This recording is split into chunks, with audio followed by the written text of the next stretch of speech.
So hello, welcome to Return to Basics channel.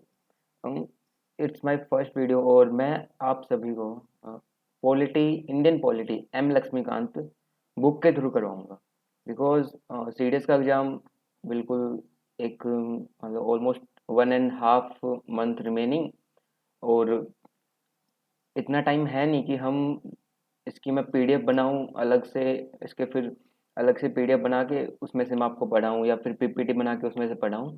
मेरे पास simply book है, इसकी PDF है और हैंड रिटन नोट्स मैं आपको साथ साथ प्रोवाइड करवाऊंगा। हम पढ़ेंगे यहाँ पर ये जो बुक की पीडीएफ है इसमें से आपको मैं ट्रांसलेट करके मैं इसको अच्छे से समझाऊंगा, पूरा कंसेप्ट क्लियर करूंगा।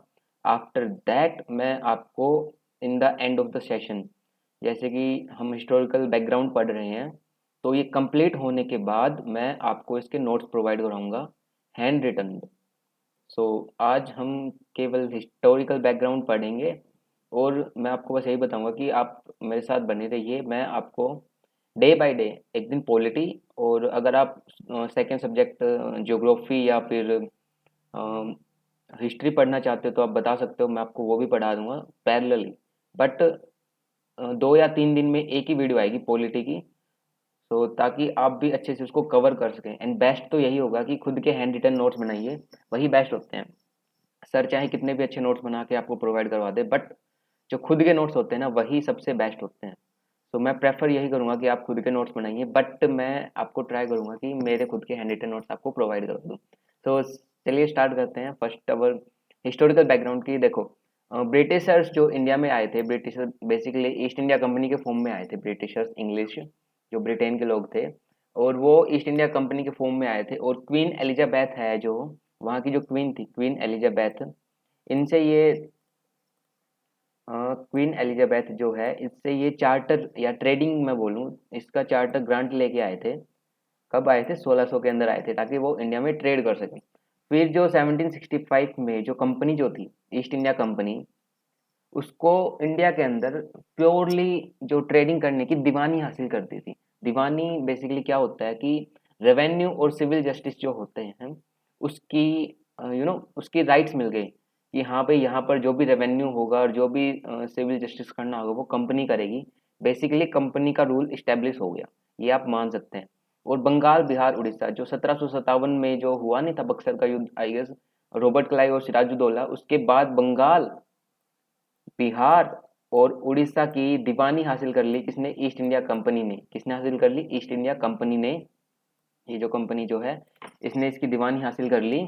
और किन स्टेट्स की या किन प्रोविंसेस बोलूँ मैं, तो ये इन्होंने बंगाल, बिहार और उड़ीसा, इन 3 स्टेट्स की दीवानी हासिल कर ली। दीवानी बेसिकली क्या होते हैं? राइट्स होते हैं कि रेवेन्यू और जो सिविल जस्टिस करेगा वो ईस्ट इंडिया कंपनी करेगी। ओके, नेक्स्ट मैं आपको बताना चाहूँगा कि they started it's career at the territorial power. And देखो, 1857 तक सब कुछ सही चल रहा था, ईस्ट इंडिया कंपनी अच्छे से अपना शासन कर रही थी, कंपनी का रूल था। बट 1857 में जब सिपोई म्यूटिनी यानी कि जो सिपाही विद्रोह जो होता है 1857 का, जो आप सबको पता है, तो उसमें क्या हुआ कि जो ब्रिटिशर्स थे, ब्रिटिश क्राउन था, उसने सोचा कि अगर ईस्ट इंडिया कंपनी को ही अगर कंटिन्यू करने दिया तो फिर से ये इंडियंस जो हैं इसका विरोध करेंगे। तो कहीं दोबारा से ये म्यूटिनी ना हो, इसके लिए उन्होंने क्या किया कि जो कंपनी का रूल था उसको ख़त्म कर करके क्या किया, क्राउन के अंडर ला दिया कि 1858 से 1947 तक क्राउन रूल चलेगा इंडिया के, ना कि जो कंपनी का रूल था। तो कंपनी का रूल तो कब तक चला? जो 1765 में दीवानी मिली और 1858 तक चला इसका क्राउन रूल, सॉरी कंपनी का रूल। एंड आफ्टर दैट इसके अंदर क्या चला? कंपनी का रूल, जो 1858 से 1947 तक कंपनी का रूल चला। ये जब इंडिया आज़ाद नहीं हुआ तब तक ये क्राउन रूल ही रहा इंडिया के अंदर। इसके बाद इसमें बताएंगे कि कॉन्स्टिट्यूशन असेंबली की जो हमें ज़रूरत क्या क्यों पड़ी और इसका पर्पज़ क्या था। बेसिकली 1946 के अंदर कॉन्स्टिट्यूएंट असेंबली जो बनी और ये 26 जनवरी 1950 को अपना इंडियन कॉन्स्टिट्यूशन लागू हुआ। और इंडियन कॉन्स्टिट्यूशन बनने के अंदर काफ़ी प्रोसीजर थी, इसको हम क्रोनोलॉजिकल ऑर्डर में हम स्टडी करेंगे। तो हम सबसे पहले हम पढ़ेंगे जो कंपनी का जो रूल था, द कंपनी रूल 1773 से लेकर के 1858 तक। और देन हम पढ़ेंगे ये जो क्राउन रूल था 1858 से लेकर 1947 तक। ये मोस्ट इम्पोर्टेंट है, इन दोनों को हम स्टडी करेंगे, ये इसका हिस्टोरिकल बैकग्राउंड भी है और ये कॉन्स्टिट्यूशनल डेवलपमेंट भी इसको हम बोलते हैं। सो इसको हम पढ़ेंगे। देन हम अभी स्टार्ट करेंगे कि जो कंपनी का रूल है इसको हम अच्छे से पढ़ेंगे कि कंपनी का रूल कैसे इस्टेब्लिश हुआ, इंडिया के अंदर कैसे क्या क्या रूल हुआ, और वो सब चीज़ें हम इसके अंदर पढ़ेंगे। तो सबसे पहले मैं आपको बता दूं, जो रेगुलेटिंग एक्ट आया था 1773 का, तो सबसे मोस्ट इम्पोर्टेंट यही है कि यहाँ से ही रूल का सिस्टम स्टार्ट हुआ था। तो रेगुलेटिंग एक्ट 1773, तो नॉर्मली क्वेश्चन ये भी पूछ लेते हैं जैसे लोअर एग्जाम्स जो होते हैं कि रेगुलेटिंग एक्ट कब आया था 1773 के अंदर।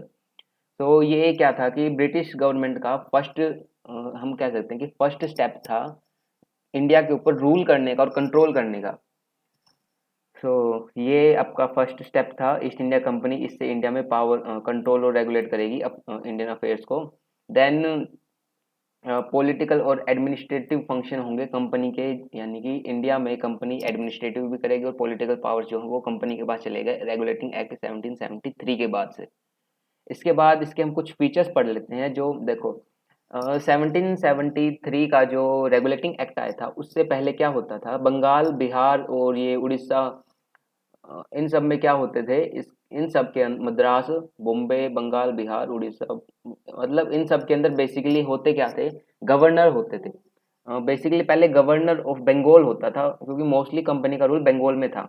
जैसे बंगाल को जब 1757 में जब बक्सर का युद्ध हुआ था तो रॉबर्ट क्लाइव और सिराजुद्दौला में रॉबर्ट क्लाइव ने जीत लिया। देन 1757 से वो वहाँ का क्या बन गया, गवर्नर ऑफ बंगाल बन गया। बट जब रेगुलेटिंग एक्ट आया तो इसने ईस्ट इंडिया कंपनी को कुछ एडमिनिस्ट्रेटिव पावर दे दी और कुछ पॉलिटिकल पावर्स दे दी ताकि इंडिया के ऊपर अच्छे से कंट्रोल और रेगुलेट कर सके वो। तो ब्रिटिश गवर्नमेंट की ये चाल थी। तो इसके बाद इसने क्या किया, जो गवर्नर था बंगाल का उस पोस्ट को चेंज कर दिया, गवर्नर जनरल ऑफ बंगाल बना दिया। ठीक है, पहली चीज़ तो ये। देन हम पढ़ेंगे कि काफ़ी बार क्वेश्चन आता है कि वोरेन, या ये पूछ लेते हैं governor general of Bengal, first governor general of Bengal, या पूछ लेते हैं कि last governor of Bengal. Then हम क्या बताएंगे कि जो वोरेन हेस्टिंग्स था was the last governor of Bengal and the first governor general of Bengal। 1773 1773 के रेगुलेटिंग एक्ट ने गवर्नर ऑफ बंगाल पोस्ट को governor general of Bengal post में कन्वर्ट कर दिया, कि अपग्रेड कर दिया, ये हम बोल सकते हैं। कि देखो ये बता रखा है कि गवर्नर जनरल ऑफ बंगाल होगा, ये जो गवर्नर ऑफ बंगाल का जो है नी डेजिग्नेटेड थी, इसको चेंज कर दिया। और इन्होंने एक काम और किया कि जो गवर्नर जनरल ऑफ बंगाल है इसकी हेल्प के लिए एक एग्जीक्यूटिव काउंसिल, कार्यकारी परिषद का निर्माण किया गया, जिसके अंदर 4 मेंबर्स होंगे जो उसको हेल्प करेंगे। और फिर इसने बता दिया कि फर्स्ट गवर्नर कौन है, लॉर्ड वॉरेन हेस्टिंग्स। इसके बाद इसने बताया कि it made the governors of, अब देखो बॉम्बे मद्रास की जो सबॉर्डिनेट प्रेसिडेंसी थी वो किसके अंडर आ गई, वहां पे तो गवर्नर रहे, governor of Bombay, governor of Madras थे, वो तो governor of Bombay, governor of Madras ही रहे, बट ये किसके अंडर आ गए, गवर्नर जनरल ऑफ बंगाल की प्रेसिडेंसी के अंडर आ गए। यानी कि टॉप पे कौन हो गया, गवर्नर जनरल ऑफ बंगाल, उसका रूल। देन इसके नीचे ये सारे धीरे धीरे कि हाँ भाई सबॉर्डिनेट्स हो गए, जैसे होता नहीं है इंस्पेक्टर, उसके नीचे एसआई, उसके नीचे एएसआई, उसके नीचे हेड कांस्टेबल एंड कांस्टेबल। तो सिमिलरली ऐसे ही कि हाँ भाई टॉप पे वो उसके सबॉर्डिनेट्स आ गए। इसने एक काम और किया कि जो 1774 के अंदर कैलकाटा में एक सुप्रीम कोर्ट की इस्टेब्लिशमेंट की। काफी बार क्वेश्चन पूछ लेते हैं कि जो इंडिया के अंदर फर्स्ट सुप्रीम कोर्ट कहाँ पर इस्टेब्लिश हुआ था, कैलकाटा बंगाल में। देन पूछ लेते हैं कि फर्स्ट जज कौन थे, एलिजा एम्पे थे। एंड ये भी पूछ लेते हैं कि उनके जो अदर चीफ जस्टिस तो एलिजा एम्पे थे, बट उनके जो अदर जजेस थे जो उनको सपोर्ट करते थे, या मैं ये बोलूँ कि उस पहले सुप्रीम कोर्ट में एक तो चीफ जज हो गया और अदर जजेस कौन कितने थे, तो वो थे 3। तो हम ओवरऑल कंक्लूड कर सकते हैं कि 1774 में इंडिया के अंदर पहला 1774 में फर्स्ट सुप्रीम कोर्ट इस्टेब्लिश हुआ बंगाल में।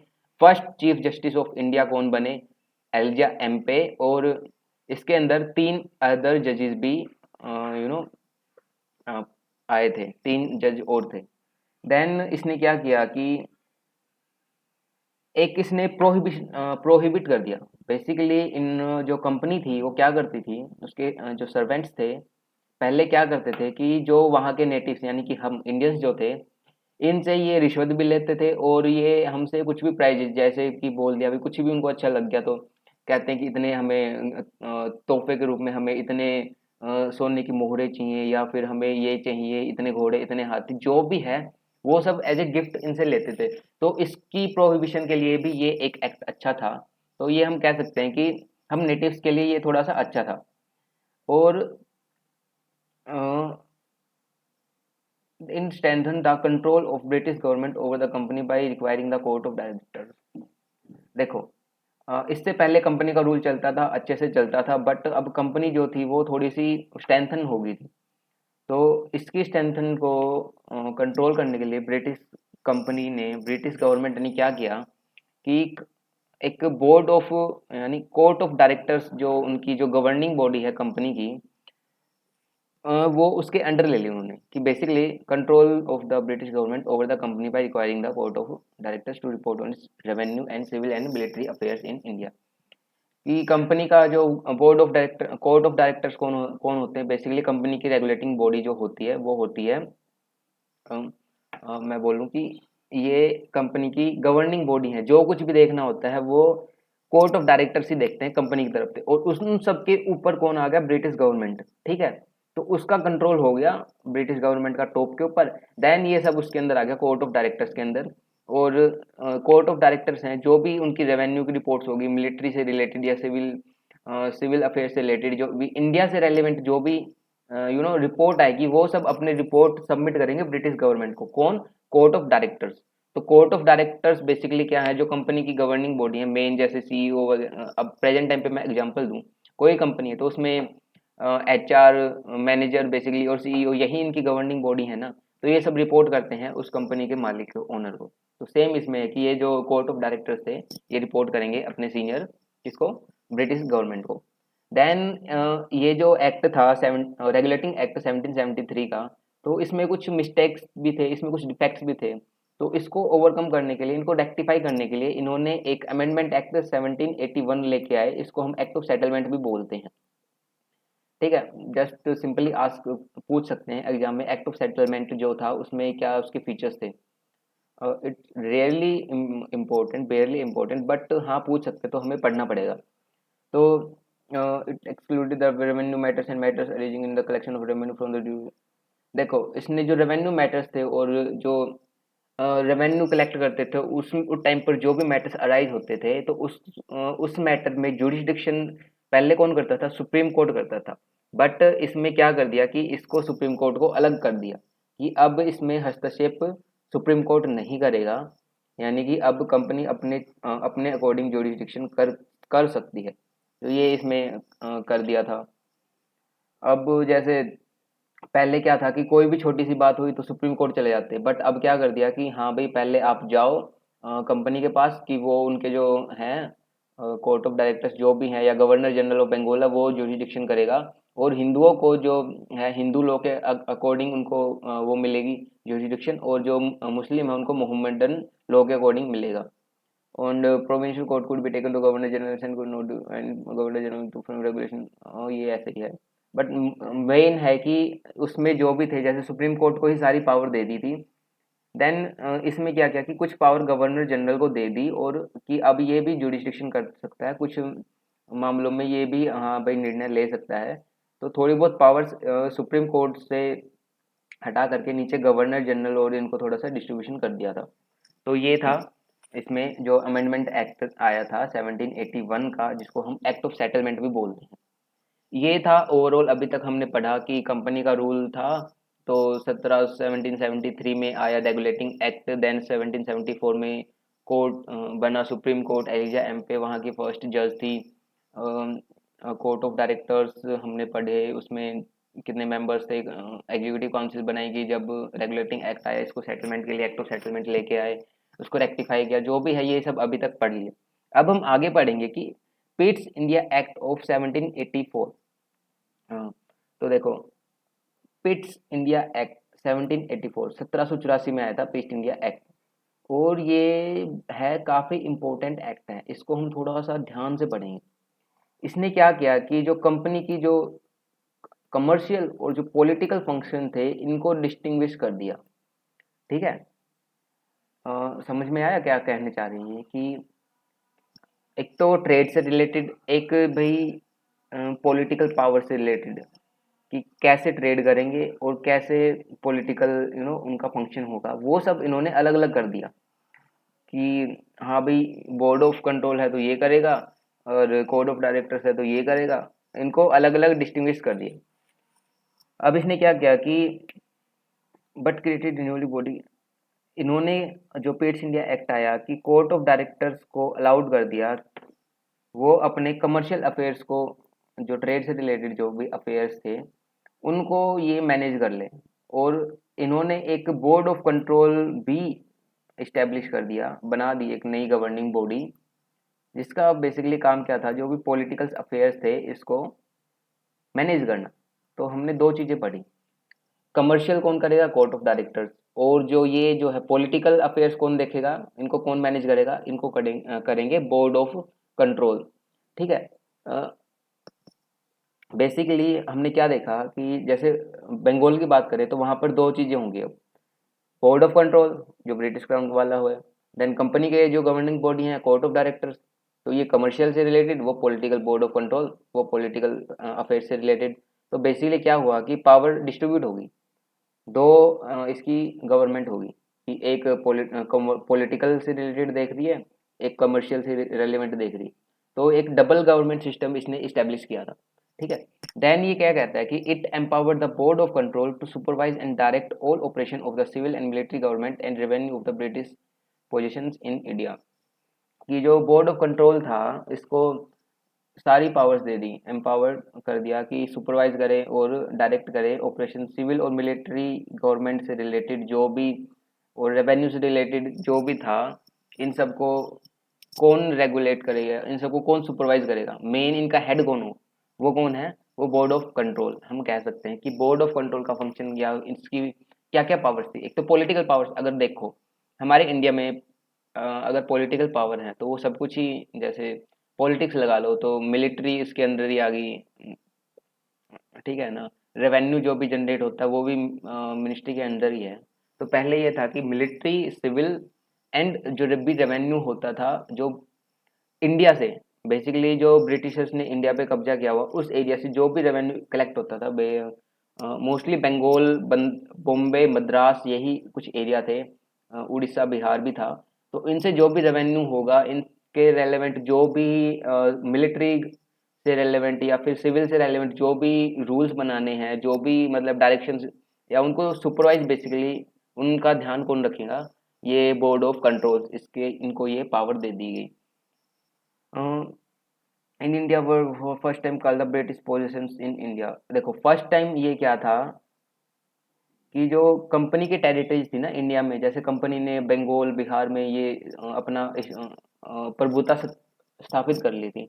तो इस सब को फर्स्ट टाइम क्या बोला गया कि ब्रिटिश पोजेशंस इन इंडिया, यानी कि ब्रिटिशर्स का जो इंडिया में पोजेशंस हैं वो बोला गया। और जो ब्रिटिश गवर्नमेंट है इसने एक काम और क्या किया कि supreme control over companies affairs and it's administration in India. इस एक्ट में मोटा मोटा दो बात इन्होंने ये बोल दी कि एक तो पहला ये कि जो भी कंपनी है, कंपनी की जो पहले टेरिटरी है, कंपनीज टेरिटरी इन इंडिया, अब उसको क्या बोला जाएगा कि ब्रिटिश के अधीन इंडिया, यानी ब्रिटिश पोजिशंस इन इंडिया, यानी भारत में ब्रिटिशर्स के अधीन जो भी जगह है वो बोला जाएगा उसको। पहले इसको कंपनी की टेरिटरी बोला जाता था। एंड सेकेंडली इसको क्या किया कि जो ब्रिटिश गवर्नमेंट है वो सुप्रीम कंट्रोल करेगा, कि जो ब्रिटिश की गवर्नमेंट है वो सुप्रीम गवर्निंग बॉडी है उनकी।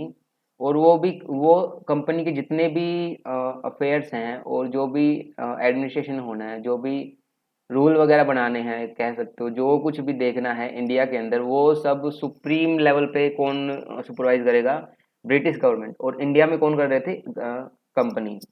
ठीक है, ये हो गया। एंड इसके बाद हम पढ़ेंगे act of 1786। Okay, governor of Bengal he place to demands to accept this. ये ज़्यादा इंपॉर्टेंट है नहीं, बट इसमें आप एक एक चीज़ हमें इसमें पढ़नी है कि जो 1786 का जो एक्ट आया था, इसमें क्या था कि लॉर्ड कॉर्नवालिस, 1786 एक्ट ऑफ 1786, ये जो एक्ट आया था इसमें लॉर्ड कॉर्नवालिस को governor general of Bengal appoint किया गया, लेकिन उसने दो शर्तें रख दी। अब जो दो शर्तें रखी हैं उन्होंने, जो दो डिमांड रखी थी, वो क्या क्या थी वो हमें बस पता होना चाहिए, और बस इसका यही इतना ही है कि like he would also be the commander in chief. Commander in chief वो होगा, और एक चीज और रखी उसने कि he should be given power to override the decisions of his council in special cases. कि मान लो कि उनके काउंसिल ने, एग्जीक्यूटिव काउंसिल जो थी गवर्नर जनरल की हेल्पिंग के लिए जो बनाई थी, उनका कोई भी डिसीजन है तो उसको ओवरराइड करने की पावर्स जो 1786 का जो एक्ट आया था इसमें दे दी गई, और ये लॉर्ड कॉर्नवालिस को मिली सबसे पहले पावर, और इसने खुद को कमांडर इन चीफ की पोस्ट भी दे दी, और ये दोनों चीजें इसकी मान ली गई। सो इस सो देखो, ये तो हो गया 1786 का जो एक्ट आया था, इसमें कमांडर इन चीफ और ओवरराइड की पावर इसको दे दी गई। अब नेक्स्ट जो आता है चार्टर एक्ट, ये इंपॉर्टेंट है। चार्टर एक्ट 1793 का, यहाँ से चार्टर एक्ट आने स्टार्ट हुए हैं। तो इनको हम थोड़ा सा डिटेल में पढ़ेंगे। एक ये है, इसके बाद 20 साल बाद एक और चार्टर एक्ट आएगा, तो इनको थोड़ा सा डिटेल में पढ़ेंगे कि इसके फीचर्स क्या थे और इसने क्या क्या पावर्स दी थी। बेसिकली जो एक्ट आया था, ये जो एक्ट था 1786 में, इसने क्या दिया था कि ओवरराइड पावर्स दी थी कि जो भी काउंसिल का डिसीजन होगा उसको ओवरराइड कर सके, और इसको फिर फर्दर एक्सटेंड कर दिया। ओवरराइडिंग पावर्स थी तो लॉर्ड कॉर्नवालिस, और इसकी जो पावर्स थी ओवरराइडिंग की, इसको वो कर दिया कि फर्दर एक्सटेंड कर दिया। और एक चीज़ और की, जो पहले गवर्नर जनरल के पास ही पावर्स थी कि ये ओवरराइड कर सके इसके डिसीजन को, तो इसको एक्सटेंड कर दिया। यानी कि अब जो भी गवर्नर जनरल आएगा इन फ्यूचर, उसके पास पावर होंगी कि वो काउंसिल्स के जो काउंसिल्स का डिसीजन है उसको ओवरराइड कर सके। देन जो अदर गवर्नर प्रेसिडेंसीज थी, जैसे मद्रास और बॉम्बे, उनको भी ये पावर दे दी कि वो, हाँ भाई, ओवरराइड कर सकें। देन इसने क्या किया कि जो गवर्नर जनरल था, इस चार्टर एक्ट ने क्या किया कि गवर्नर जनरल जो था, गवर्नर जनरल इसको पावर्स दे दी और कंट्रोल दे दिया government of the subordinate presidencies Bombay और मद्रास के ऊपर। बेसिकली इसमें ये बोल रहा है कि जो गवर्नर जनरल ऑफ बंगाल है, या उस टाइम पर चार्टर एक्ट में अभी तक ये गवर्नर जनरल ऑफ बंगाल ही रहेंगे आगे तक। 1857 के बाद गवर्नर जनरल ऑफ इंडिया बनेगा, जब इंडिया में क्राउन रूल आएगा, तब तक गवर्नर जनरल ऑफ बंगाल ही पढ़ेंगे हम। तो गवर्नर जनरल ऑफ बंगाल जो है, इसको एक एक्स्ट्रा और पावर्स दे दी कि वो जो अपनी सबॉर्डिनेट प्रेसिडेंसीज जो हैं, इसके ऊपर ज़्यादा पावर कर सकता है, और ज़्यादा कंट्रोल दे दिया। इनकी जो साथ वाली, जैसे बॉम्बे और मद्रास हैं, इसके ऊपर अब इसकी पावर होगी कि इसके ऊपर रूल कौन करेगा। अब सुप्रीम पावर किसके पास होगी, जैसे देखो है नहीं इंडिया में high court, then supreme court, इन सब के ऊपर। तो ऐसे ही सिमिलरली इसमें बता दिया कि ये है गवर्नर जनरल, इसके पास ज़्यादा पावर होंगे और ज़्यादा कंट्रोल होगा। जो भी इसकी सबॉर्डिनेट प्रेसिडेंसी बॉम्बे और मद्रास है, इनकी जो गवर्नमेंट है, इनसे ज़्यादा पावर किसके पास है, गवर्नर जनरल ऑफ बंगाल के पास। इसने फिर क्या कर दिया, जो कंपनी की मोनोपोली ट्रेड का सिस्टम है कि हाँ भाई, अब इंडिया के अंदर केवल इन कंपनी ही रूल करेगी, मतलब कंपनी ही ट्रेड कर सकती है और कोई कंपनी नहीं ट्रेड करेगी। तो ये इसने एक्सटेंड कर दिया 20 साल के लिए, फर्दर 20 साल, जो नेक्स्ट चार्टर एक्ट आता है तब तक इसमें ये इन्होंने बता दिया कि हाँ भाई, इंडिया के अंदर केवल एंड केवल East India, only and only East India Company ही क्या करेगी, ट्रेड करेगी। मोनोपोली ट्रेड दे दी कंपनी को। इसने क्या कर दिया कि इसने एक एक चीज़ और प्रोवाइड कर दी कि जो जरूरी नहीं है, जो गवर्नर जनरल की जो काउंसिल थी, उसका member he commander in chief हो। मतलब क्या है कि पहले क्या था कि कमांडर इन चीफ है वो गवर्नर जनरल की जो काउंसिल है उसमें से होता था, या फिर खुद गवर्नर जनरल होता था, जैसे हमने पढ़ा लॉर्ड कॉर्नवालिस ने उसको, उसने डिमांड की थी। बट इसने क्या बोल दिया कि अब ये जरूरी नहीं है कि वो not to be member of governor general, उसको भी हम बना सकते हैं unless he was so appointed. ठीक है। Is it clear? कि इसमें यही बोल रहा है कि it provided that the commander in chief was not to be a member of the governor general's council unless he was so appointed. जब तक उसको अपॉइंट नहीं किया गया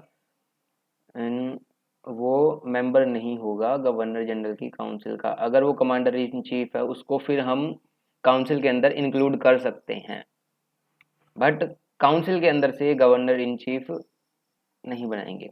it laid down that the members of the board of control and their staff were henceforth to be. अब देखो जो पहले बोर्ड ऑफ कंट्रोल्स था, जो बेसिकली ब्रिटिशर्स का जो था, ब्रिटिश गवर्नमेंट का जो रेगुलेटिंग बॉडी थी, जो सुपरवाइज करती थी कंपनी को भी, और इंडिया में जो भी उसके जो सिविल मिलिट्री से रिलेटेड और जो रेवेन्यू से रेलेवेंट जो भी उसकी अफेयर्स थे उसकी एक रिपोर्ट ऊपर देते थे। तो अब ये जो थे इनको जो भी पेमेंट करनी होती थी, इनके जो भी मतलब उनको बेसिकली जो भी उनकी जो मंथली वो सैलरी जो है वो इंडिया से जो भी रेवेन्यू जनरेट होगा ना उसमें से दी जाने लगी। पहले ये ब्रिटिश गवर्नमेंट देती थी इनको क्योंकि ये ब्रिटिशर्स ने ही अपॉइंट किए थे। बट अब क्या किया गया कि इंडिया में रेवेन्यू जनरेट होता, उसी में से इसको सैलरी देते और कंपनी के पास ही सारा रेवेन्यू रहता, उसमें से ये जो चाहे भाई कहीं भी यूज़ कर सकते हैं इंडिया में। बेसिकली मोनोपोली होगी, ट्रेड से जो भी रेवेन्यू जनरेट हुआ कंपनी के पास रहने लगा और ये इसी में से ही इसको बोर्ड ऑफ कंट्रोल को पेमेंट देने लगे। इसके बाद इसके 20 साल बाद ये 1793 में आया है। एक्चुअली आज मेरी थोड़ी तबीयत डाउन है तो आवाज़ का इशू थोड़ा हो सकता है। मेरे को फीवर है बट इट्स ओके। आप शिकायत मत करना कि हाँ सर की आवाज़ थोड़ा इशू है, बट इट्स ओके। देन आया कि चार्टर एक्ट 1813, 1813 कब आया? 20 साल बाद। कितने साल बाद? ये आया 20 साल बाद। ठीक है। इसने क्या किया कि it abolish the trade monopoly of the company in India and the Indian trade was thrown open to the all British merchants. देखो सबसे पहले चार्टर एक्ट आया ना, इसका सबसे अच्छा काम क्या था कि इसने जो ईस्ट इंडिया कंपनी थी इसकी मोनोपोली थी इसको ख़त्म कर दिया। ख़त्म कैसे किया कि पहले ईस्ट इंडिया कंपनी है वही इंडिया में ट्रेड कर सकती है, बाहर से यानी ब्रिटिश से और कोई कंपनी नहीं आएगी। वो हाँ चाइना वगैरह इंडोनेशिया वगैरह इनमें ट्रेड कर सकती है बट इंडिया में नहीं करेगी। लेकिन अभी ये जो 1813 20 साल बाद जो चार्टर एक्ट आया, तो अब तो इसके 20 साल हो गए मोनोपोली की, इंडिया की कंपनी की मोनोपोली के 20 साल हो गए। अब ये क्या करेंगी कि इसने बोल दिया कि अब ब्रिटिश के कोई भी मर्चेंट हैं वो इंडिया में जाकर ट्रेड कर सकते हैं। तो इसने जो मोनोपोली सिस्टम था कंपनी का, मोनोपोली ट्रेड जो था इन इंडिया, वो क्या कर दिया? अबोलिश कर दिया। तो अब इसमें कोई भी ब्रिटिशर्स जैसे ये है नहीं ना open to all British merchants की, अब कोई भी आ सकता है इसमें और ये ट्रेड कर सकता है। लेकिन अब चाइना में जो था ना, इसने चाइना के अंदर जो टी का ट्रेड करते थे और जो ट्रेड करते थे चाइना के साथ, वो स्टिल कंपनी के पास ही रहा कि हाँ भाई इसकी मोनोपोली रहेगी कि ट्रेड इन टी। एक तो ये, एक ट्रेड विद चाइना, ये दो चीज़ें ईस्ट इंडिया कंपनी के पास रहेंगी, यही इनसे ट्रेड कर सकती हैं। बाकी हाँ अदर चीज़ों में कोई और कंपनी ब्रिटिश मर्चेंट आ सकता है और वो चाहे तो वहाँ पर ट्रेड कर सकता है इंडिया में। बट इन दो चीज़ों में जैसे ट्रेड इन टी और ट्रेड विद चाइना, इसके अंदर केवल और केवल इंडिया की ईस्ट इंडिया कंपनी की मोनोपोली रहेगी। ठीक है, मोनोपोली रहेगी किसी कंपनी की। देन इसमें क्या था कि it asserted the sovereignty of British Crown over company territories in India. It allowed the Christian missionaries to came to India for the purpose of enlightening the people. It provided for the spread of Western education among the inhabitants of the British territories in India. It authorized for local government in India to impose taxes on persons. They could also punish the persons for not paying tax. एक इसमें क्या किया कि हाँ अब इसमें tax system बना दिया कि जो वहाँ की लोकल गवर्नमेंट थी उस वो अब क्या कर सकती थी, उनको ऑथराइज कर दिया कि हाँ भाई अब आप वहाँ के यानी कि इंडियंस के ऊपर टैक्स लगाओ और जो टैक्स नहीं देगा उसको आप जो चाहे वो सजा दे सकते हो for not paying the taxes. एक ये कर दिया और वेस्टर्न एजुकेशन इंडिया में लेके आए ये। देखो ब्रिटिशर्स की यही चीज़ अच्छी लगी है कि मेरे को कि वो एजुकेशन लेके आए इंडिया के अंदर। वरना पहले ये नहीं था कि इंडिया में एजुकेशन हो, लेकिन ये लेके आए कि हाँ अब इंडिया में वेस्टर्न एजुकेशन सिस्टम लेके आए। इसके लिए आई गेस 3 लाख पता नहीं इतना कुछ था, वो मैं आपको बता दूंगा बाद में देख के। नोट्स में वो मैं प्रोवाइड करवा दूंगा सर्च करके कि हाँ इतना बजट रखा गया कि इतना एजुकेशन के ऊपर हम खर्च करेंगे। और अब इंडिया के लोगों के ऊपर टैक्सेस भी स्टार्ट कर दिया, एजुकेशन भी ले आए इस चार्टर एक्ट में। तो ये काफ़ी अच्छा एक्ट माना जाता है। कौन सा? 1813 का चार्टर एक्ट। इसके 20 साल बाद फिर से एक और चार्टर एक्ट आता है जो 1813 में हम पढ़ेंगे, 1833 सॉरी। तो ये एक फाइनल स्टेप माना जाता है कि सेंट्रलाइजेशन इन ब्रिटिश इंडिया की पावर्स को सेंट्रलाइज करेंगे। तो ये फाइनल एक्ट माना जाता है। इसके बाद से ही जो ब्रिटिश इंडिया है इसके अंदर सेंट्रलाइजेशन ऑफ पावर्स हो जाएगी। तो इसमें क्या किया कि it made the governor general of Bengal as the governor general of India and vested him all civil and military powers. Thus, the act created for the first time government of India having authority over the entire by the British India. Lord William Bentinck was the first Governor General of okay okay okay. मैंने पहले बोला कि वो governor general of India बता दिया ना 1858 के बाद। सॉरी, वहां पर वॉइस रॉय होएगा जब क्राउन आता है। इट्स माय मिस्टेक, वो आप वहां पे करेक्ट कर लेना। मैंने बताया था कि 1858 के बाद जब ब्रिटिश क्राउन का रूल आता है तो जो गवर्नर जनरल ऑफ बंगाल है उसको गवर्नर जनरल ऑफ इंडिया में कन्वर्ट किया जाता है। बट ये नहीं है, ये नहीं है। गवर्नर जनरल ऑफ इंडिया की पोस्ट को वॉइस रॉय ऑफ इंडिया की पोस्ट से चेंज किया जाता है। अब 1858 के बाद वॉइस रॉय ऑफ इंडिया पढ़ेंगे हम।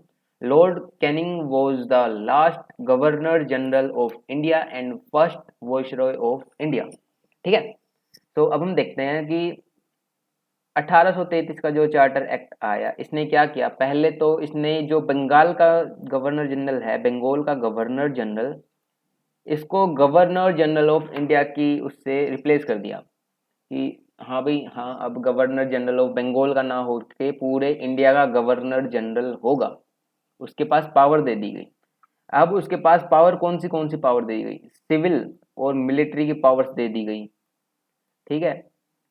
Thus, the act created for the first time government of India having authority over the entire territory possessed by the in India and Lord William Bentinck।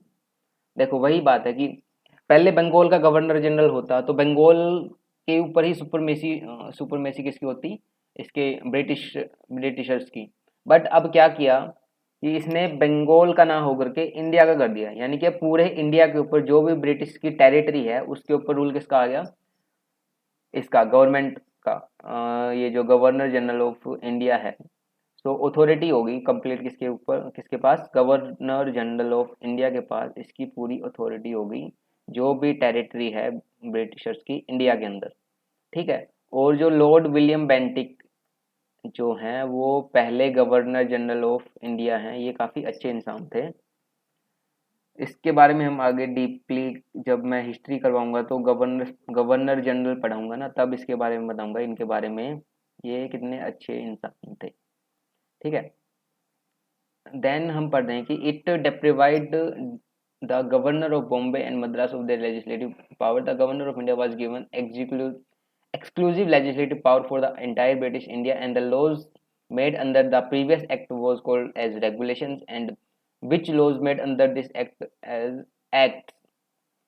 Okay, simply कुछ नहीं बोल रहा कि इससे पहले powers Bombay और मद्रास के पास भी थी, उसको डिप्रोवाइड कर दिया। अब लेजिस्लेटिव जो भी लेजिस्लेशन की पावर थी वो गवर्नर जनरल ऑफ इंडिया के पास आ गई, और अब जो फाइनल जो भी पावर थी वो इसके पास आ गई। और अब जो भी लॉ ये बनाएगा इस एक्ट के अंदर, जो भी लॉ आएंगे मतलब आगे, इसको हम बोलेंगे एक्ट, और इससे पहले जो भी आए उनको हम बोलेंगे रेगुलेशन। बस, कुछ नहीं बोल रहा है। It ended the activities of the East India Company as a commercial body, which became a purely administrative body. It provided that the company's territory in India were held by it in trust of His Majesty, his heirs and successors. Basically जो company की commercial body थी कौन सी, जो थी कौन, court of directors जो था इसने इसको एंड कर दिया और अब बेसिकली कंपनी की कंप्लीटली एडमिनिस्ट्रेटिव बॉडी ही रह गई। ठीक है। और charter act 1833 attempted to introduce a system of open competition of selection of civil servants and stated that the Indian should not be debarred from holding any place of employment under the company. However, this provision was negated after position from court of directors. Okay इसमें ये बोला कि जो charter act आया था ना 1833 का, इसी के बाद से ही इंडिया के अंदर सिविल सर्विसेज की स्टार्ट हुई कि अब इंडिया वाले सिविल सर्वेंट की पोस्ट पे एक कंपटीशन बेसिस पे सिलेक्ट होकर वहाँ पे हो सकते हैं। जो भी उसकी काउंसिल जो हैं गवर्नर जनरल की एड के लिए जो भी काउंसिल बनाई गई थी उसके एक मेंबर बन सकते हैं। पहले ये था कि ओनली ब्रिटिशर्स ही होते थे, बट अब इंडिया वाले भी एग्जाम क्रैक करो क्लियर करो के वहाँ पे पोस्ट ले सकते हैं। ये इसके अंदर प्रोविजन आया एक। ठीक है। ओके। चार्टर एक्ट ऑफ 1853, एक 20 साल बाद एक और चार्टर एक्ट आया कि this was the last of the series of charter act passed by the British parliament. Okay it was a significant constitutional landmark. देखो 1793, 20 साल बाद 1813, फिर 20 साल बाद 1833, फिर 20 साल बाद 1853, 4 चार्टर एक्ट आए हैं। ठीक है। तो अब हम पढ़ेंगे कि it separated for the first time the legislation and executive function of the governor general's council. It provided for addition of 6 new members called legislative councillors to the council. In other words, it established a separate Governor General's Legislative Council, which come to known as the Indian Legislative Council. This legislative wing of the council functioned as a mini parliament and adopting the same procedure as the British Parliament. Thus, legislation for the first time was treated as a special function of the government, requiring special machinery and special processes. Okay, then इसको देखो 1853 का जो charter act आया इसने क्या किया, दो काम किए। मतलब पहला क्या किया इसने कि जो लेजिस्लेशन और एग्जीक्यूटिव फंक्शन थे उन दोनों को टोटली डिफरेंट कर दिया। ठीक है। इसने सेपरेट कर दिया कि गवर्नर जनरल की काउंसिल के जो अलग अलग फंक्शन थे, लेजिस्लेशन के और एग्जीक्यूटिव फंक्शन थे, उनको सेपरेट कर दिया। It provided for addition of, इसने 6 और मेंबर ऐड कर दिए। जो लेजिस्लेशन जो गवर्नर जनरल की जो काउंसिल थी इसके अंदर 6 और न्यू मेंबर्स ऐड कर दिए, जिसको हम क्या बोलते हैं, लेजिस्लेटिव काउंसिलर्स। ओके। अब गवर्नर जनरल की जो लेजिस्लेटिव काउंसिल एक अलग से इसने सेपरेट, देखो हमने पहले क्या पढ़ा था कि गवर्नर जनरल की एग्जीक्यूटिव काउंसिल होगी। ये कब आया था, ये स्टार्टिंग में ही आ गया था, रेगुलेटिंग एक्ट जब आया था वो एग्जीक्यूटिव काउंसिल थी। अब इन्होंने क्या कर दिया, इसके अंदर एक लेजिस्लेटिव काउंसिल को अलग से सेपरेट कर दिया। ठीक है। ओके। और इसको क्या नाम दे दिया, इंडियन लेजिस्लेटिव काउंसिल, सेंट्रल या फिर इंडियन लेजिस्लेटिव काउंसिल। इसको एज ए मिनी पार्लियामेंट भी देखा जा सकता है, ये एज ए मिनी पार्लियामेंट भी फंक्शन करेगी। And thus the legislation for the first time was treated as special। और बस वही है कि अब फर्स्ट टाइम था कि लेजिस्लेशन को पहले पहले सेपरेट नहीं समझा जाता था, बट एज इसको एग्जीक्यूटिव जो बंदे थे वही लेजिस्लेशन का काम करते थे, बट अब इसको सेपरेट काम ना दे करके, सॉरी सेपरेट कर दिया इसको कि हाँ भाई एग्जीक्यूटिव का काम एग्जीक्यूटिव का है और लेजिस्लेशन का काम इसका ही है। पहले ये एक बंदा ही कर देता था, तो इसके लिए अलग अलग मशीनरी और स्पेशल प्रोसेसेस बनाई गई थी। It introduced an open competition system of selection and recruitment of civil servants। Okay open competition system इसने इंट्रोड्यूस किया कि सिविल सर्वेंट्स की रिक्रूटमेंट के लिए। And the covenanted civil service was thus thrown open to the Indians also according to the Macaulay committee. The committee on the Indian civil was adopted. 1854 में इसको adopt किया Macaulay committee. इसने क्या suggest किया था कि इंडियन सिविल सर्विस का exam open level पे सबके लिए होना चाहिए। It extended the company's rule and allowed it to retain the possession of Indian territory on the trust of British Crown, but it did not specify any particular period. Unlike the previous chapter, this was a clear indication that the company's rule could be determined at any time. The parliament, like it introduced for the first time representation in the Indian Legislative Council। एक second मैं थोड़ा पानी P लूँ। Sorry for the disturbance. तो कहाँ था मैं, charter act 1853 की बात कर रहे थे। तो इसको इन शॉर्ट में आपको बस इतना ही इम्पोर्टेंट है कि जो लोड लोड तो क्यों लगा रहा हूँ मैं, जो मैकाले कमेटी जो आई थी इसने क्या सजेस्ट किया कि सिविल सर्विस एग्जाम होगा ओपन आईसीएस 1863 में। देखो इसने क्या बोला कि open to the Indians according to the committee, जो 1854 में जो कमेटी अपॉइंट की गई थी इसने सजेस्ट किया था कि सिविल सर्विस एग्जाम होगा ओपन कंपटीशन लेवल पे। फिर 1863 के अंदर जो फर्स्ट इंडियन जो था आईसीएस बना, इंडियन सिविल सर्वेंट बना, इसका नाम है सत्येंद्र नाथ टैगोर, जो रविंद्रनाथ टैगोर के भाई थे। ठीक है, ओके। और इसमें एक चीज़ और था कि जो सेंट्रल लेजिस्लेटिव काउंसिल जो है इसको हमने मिनी पार्लियामेंट बोला और इसके अंदर 6 एक्स्ट्रा मेंबर्स को ऐड किया गया। बस इसमें ओवरऑल इतना ही इम्पोर्टेंट है, इससे ज़्यादा हमने इस चार्टर एक्ट में नहीं देखना है। ये मैंने नोट्स बना रखे हैं, उसमें से मैं आपको बता रहा हूँ, तो ये आप टेंशन मत लो। इसके बाद हम पढ़ेंगे जो क्राउन रूल है। क्राउन रूल की मैं एक सेपरेट वीडियो बनाऊंगा जिसमें कंप्लीट डिटेल में क्राउन रूल आपको समझाऊंगा। गवर्नमेंट ऑफ इंडिया एक्ट 1858 हम पढ़ेंगे, इंडियन काउंसिल एक्ट 1861 हम पढ़ेंगे, देन इंडियन काउंसिल एक्ट 1892 हम पढ़ेंगे, देन हम पढ़ेंगे मोर्ले मिंटो रिफॉर्म जो 1909 में आए थे, जिसने कम्युनलिज्म की शुरुआत की थी, मुस्लिम्स को अलग से सेपरेट इलेक्टोरेट दिया था। देन मॉन्टेग्यू चेम्सफोर्ड रिफॉर्म्स 1919, जिसमें सिख क्रिश्चियंस को अलग से सेपरेट इलेक्टोरेट दिया। देन हम पढ़ेंगे कम्युनल अवार्ड पढ़ेंगे। ये सारी चीज़ें हम धीरे धीरे इसके अंदर फर्दर स्टडी करेंगे।